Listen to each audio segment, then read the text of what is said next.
ഓം ഗുരുർബ്രഹ്മ ഗുരുർവിഷ്ണു ഗുരുർദേവോ മഹേശ്വര ഗുരുസാക്ഷാൽ പരബ്രഹ്മ തസ്മൈ ശ്രീ ഗുരവേ നമഃ. പ്രിയ ശ്രോതാക്കളെ, പഠിതാക്കളെ, ഇന്ന് ദർശനമാലയിലെ 3-ാം അധ്യായമായ അസത്യദർശനത്തിലെ 9-ാമത്തെ ശ്ലോകത്തിൻ്റെ അർത്ഥമാണ് പറയാൻ പോകുന്നത്. ശ്ലോകം: വിഭാതി വിശ്വം വൃദ്ധസ്യ വിയത്വനമിവാത്മനി അസത്യം പുത്രികാരൂപം ബാലസ്യേവ വിപര്യയ. അന്വയം: വിശ്വം വൃദ്ധസ്യ വിയത്വനം ഇവ അസത്യം വിഭാതി, പുത്രികാരൂപം ബാലസ്യ സത്യം ഇവ വിപര്യയ വിഭാതി. അർത്ഥം: ഈ വിശ്വം പക്വമതികളായവർക്ക് ആകാശവനം പോലെ അസത്യമായിട്ട് കാണപ്പെടുന്നു. എന്നാൽ ജ്ഞാനികൾ ഇതിനെ ബാലകൻ തൻ്റെ കളിപ്പാവയെ ജീവനുള്ളത് എന്ന് സങ്കല്പിക്കുന്നത് പോലെ വിപരീതമായ സത്യമായ വസ്തു ആണ് എന്ന് കരുതുന്നു. കൊച്ചുകുട്ടികൾ അവർക്കൊരു സുന്ദരമായ കളിപ്പാവ കിട്ടിയാൽ അതിനെ ഒരു ജീവനുള്ള വസ്തുവായി കരുതി തൻ്റെ കൂട്ടുകാരനെപ്പോലെയോ കൂട്ടുകാരിയെപ്പോലെയോ കരുതി ലാളിക്കുകയും ഭക്ഷണം കൊടുക്കുന്നത് പോലെ അഭിനയിക്കുകയും തൊട്ടിൽ കിടത്തി ഉറക്കുന്നത് പോലെയും മറ്റും പ്രവർത്തിക്കുകയും ചെയ്യുന്നത് കാണാം. പാവയ്ക്ക് എന്തെങ്കിലും കേടുപറ്റിയാൽ സങ്കടപ്പെടുകയും കരയുകയും ഒക്കെ ചെയ്യും. ഇതേപോലെയാണ് അജ്ഞാനികൾ ഈ ലോകത്തെയും കാണുന്നത് എന്നാണ് ഗുരുദേവൻ പറയുന്നത്. മനുഷ്യൻ ലോകത്തിൻ്റെ വെറും കാഴ്ചക്കാരൻ മാത്രമല്ല, ഇതിൻ്റെ അനുഭോക്താവും കൂടിയാണ്. കാഴ്ച അതിൻ്റെ ഒരു ഭാഗം മാത്രമേ ആകുന്നുള്ളൂ. പ്രകൃതി ഉണ്ടാക്കി വച്ചിട്ടുള്ള ശരീരത്തിൻ്റെ ആവശ്യങ്ങൾ, വിശപ്പ് മുതലായ ചോദനകൾ, അതിൽ ഉത്തേജിതമായി മനസ്സുകൊണ്ട് ഞാൻ ആണെന്നും അല്ലെങ്കിൽ എൻ്റേതാണ് എന്ന വിശ്വാസത്തിൽ ലോകത്തെ എൻ്റെ ആവശ്യങ്ങൾ പൂർത്തീകരിക്കാൻ വേണ്ടിയുള്ളതാണ് എന്ന് കരുതുന്നു. ഇന്ദ്രിയങ്ങൾക്ക് സുഖം നൽകുന്ന എല്ലാം ഇവിടെയുണ്ട്. അവ ലഭിക്കുമ്പോൾ മനസ്സിന് ആനന്ദവും തൃപ്തിയും ഉണ്ടാകും. ലഭിക്കാതിരുന്നാൽ അതൃപ്തിയും ദുഃഖവും അനുഭവപ്പെടും. ലോകത്തുള്ള ജീവജാലങ്ങളും വസ്തുക്കളും ചിലതെല്ലാം അനുകൂലവും ചിലതെല്ലാം പ്രതികൂലവുമായി കാണും. ഇവയെ ആധാരമാക്കിക്കൊണ്ട് മനസ്സിലുണ്ടാകുന്ന വികാരങ്ങൾ, ആഗ്രഹങ്ങൾ, മോഹങ്ങൾ, നിരാശകൾ, സങ്കടങ്ങൾ, ഇതെല്ലാം അനുഭവങ്ങളാണ്. വിശപ്പ് സത്യമാണ്, അതിനാൽ ആഹാരവും സത്യമാണ്. ദേഹത്ത് മുറിവുണ്ടായാൽ വേദന ഉണ്ടാകുന്നു. മുറിവും വേദനയും അനുഭവമാണ്. അതിനാൽ മുറിവ് ഉണ്ടാക്കിയ വസ്തുവും സത്യമാണ്. അങ്ങനെ ഓരോന്നിനെയും ഓരോന്നോരോന്നുമായി നോക്കുമ്പോൾ ഭൂമി സത്യമാണ്, പകലും രാത്രിയും സത്യമാണ്. ഇങ്ങനെ പ്രപഞ്ചം മുഴുവനും സത്യമായി തീരുന്നു. ഇപ്രകാരം മനസ്സും ഇന്ദ്രിയങ്ങളും ചേർന്ന് ഈ ലോകത്തെ എൻ്റെ ഭോഗ്യവസ്തുവായി മാറ്റി.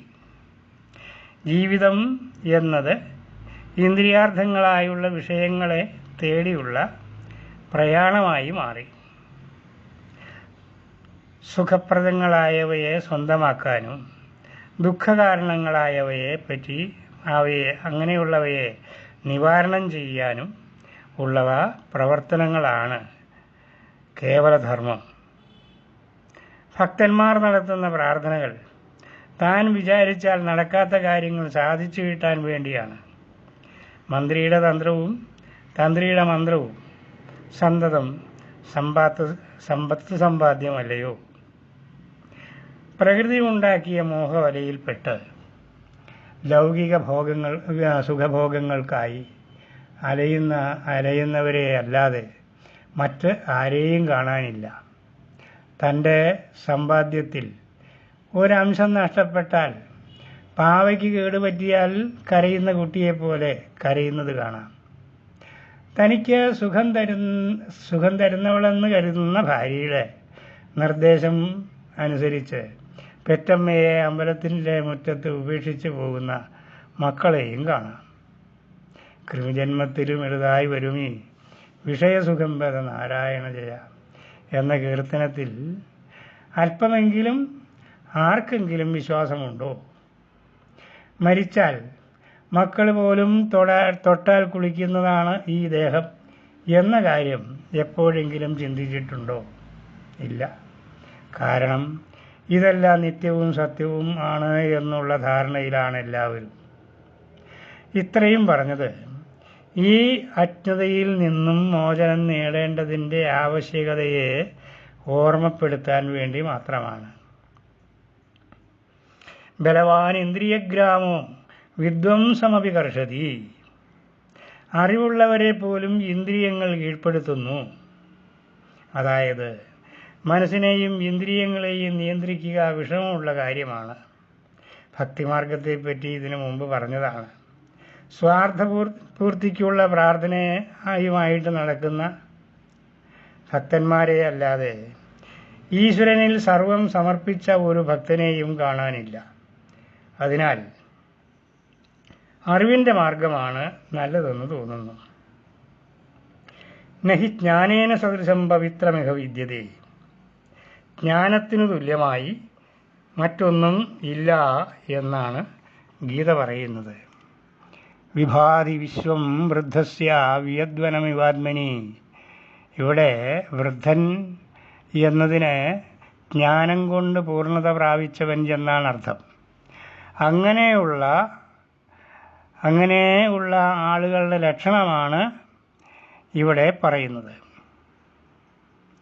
കാർമേഘങ്ങളാൽ ആവൃതമായിരിക്കുന്ന ആകാശത്തെ കവിഭാവനയിൽ ആകാശവനം എന്ന് വേണമെങ്കിൽ പറയാം.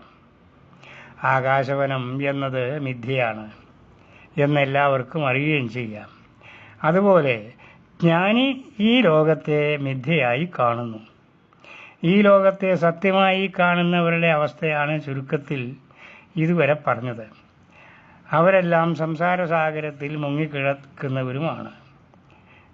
അതിൽ നിന്ന് കരകയറാൻ ഒരേ ഒരു മാർഗം ലൗകിക വിഷയങ്ങളിൽ നിന്ന് വിരക്തരായി തീരുക എന്നുള്ളത് മാത്രമാണ്.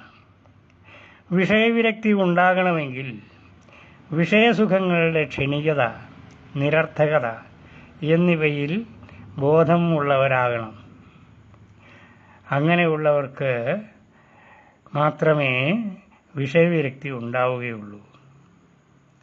മാത്രവുമല്ല, വിഷയവാഞ്ഛയിൽ നിന്നുണ്ടാകുന്ന സ്വാർത്ഥചിന്ത മൂലം മാനസികമായി ഉണ്ടാകുന്ന അധപ്പതനവും രാഗദ്വേഷാദി വികാരങ്ങൾ ഉണ്ടാക്കുന്ന കഷ്ടതകളും തിരിച്ചറിയാനുള്ള വിവേകം കൂടി ഉണ്ടാവണം.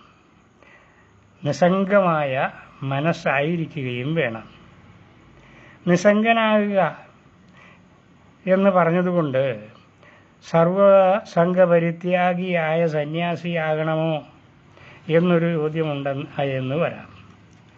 അസംഗത്വം മനസ്സിൻ്റെ അവസ്ഥയാണ്. വേഷമോ പ്രവൃത്തിയോ ഏത് ആയാലും മനസ്സിന് വിഷയങ്ങളോട് ഒട്ടലില്ലാതെ ആയാൽ മാത്രം മതി. അപ്പോൾ അസംഗത്വമായി. അസംഗൻ നിഷ്ക്രിയനായിരിക്കണം എന്ന് ധരിക്കരുത്. വിവേകി സർവദാ മുക്ത കുറുവതാ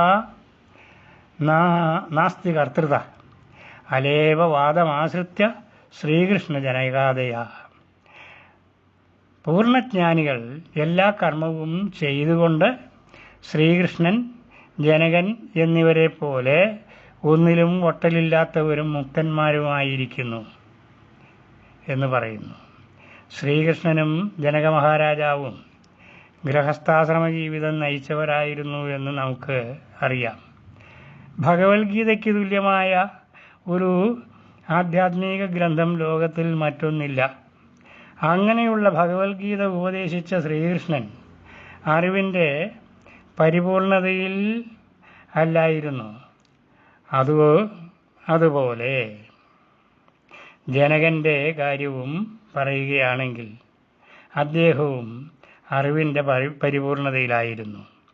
ഒരിക്കൽ വേദവ്യാസൻ്റെ പുത്രനായ ശുകബ്രഹ്മർഷി തൻ്റെ പിതാവായ വ്യാസനോട് ആത്മജ്ഞാന സംബന്ധമായ ഒരു സംശയം ചോദിച്ചു. വ്യാസൻ സ്വപുത്രനായ ശുകനോട് പറഞ്ഞു, ഇപ്പോഴും അറിവിൽ നിനക്ക് പൂർണ്ണത വന്നിട്ടില്ലെങ്കിൽ പോയി ജനകനോട് ശിഷ്യപ്പെടൂ. ഈ കഥ കൊണ്ട് തന്നെ ജനക മഹാരാജാവ് മഹാനായ തത്വജ്ഞാനിയായിരുന്നു എന്ന് വെളിവാകുന്നതാണ്. ജ്ഞാനേന ഗുരുതേ യജ്ഞം യജ്ഞേന പ്രാപ്യതേ മഹത്.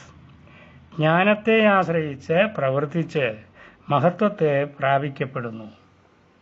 അറിവ് കൊണ്ട് മുക്തനാകുക, അറിവ് കൊണ്ട് മഹത്വത്തെ പ്രാപിക്കുക എന്നൊക്കെ പറയുമ്പോൾ ആ അറിവിൻ്റെ രൂപം എന്തായിരിക്കും? ആ അറിവ് നിരുപാധികമായിരിക്കും. നിരുപാധികമായ അറിവ് ആത്മജ്ഞാനമാണ്. ഞാനുണ്ട് എന്ന അറിവിന് ഒരു ഉപാധിയുടെയും ആവശ്യമില്ല. ഞാൻ എല്ലായ്പ്പോഴും ഉള്ളവനാണ്. ലോകവും ദേഹവും ഇന്ദ്രിയങ്ങളും മനസ്സും എല്ലാം മറന്ന് ഉറങ്ങുന്ന സമയത്തും നിദ്ര അനുഭവിച്ചുകൊണ്ട് ഞാനുണ്ട് എന്ന അറിവ് നിലനിൽക്കുന്നുണ്ട്. ഞാനാണ് സത്യം, ഞാൻ ആത്മാവാണ്. ഈ കാണുന്നതെല്ലാം വിയദ്വനം പോലെ മിഥ്യയാണ്. അറിവിനെ വിട്ടത ഞാനുമില്ല, എന്നെ പിരിയുകിലിൽ അറിവും പ്രകാശമാത്രം. അറിവറിയുന്നവനെന്ന് രണ്ടുമോർത്താൽ ഒരു പൊരുളാം അതിനില്ല വാദമേതും. അറിയുന്നവനും അറിയപ്പെടുന്ന വസ്തുവും രണ്ടല്ല, ഒന്നാണെങ്കിൽ അറിയുന്നവനായ ഞാൻ മാത്രമല്ലേ ഉള്ളൂ. എനിക്ക് എന്നെപ്പറ്റി അല്ലാതെ മറ്റൊന്നിനെപ്പറ്റിയും അറിയാനും ഇല്ലല്ലോ.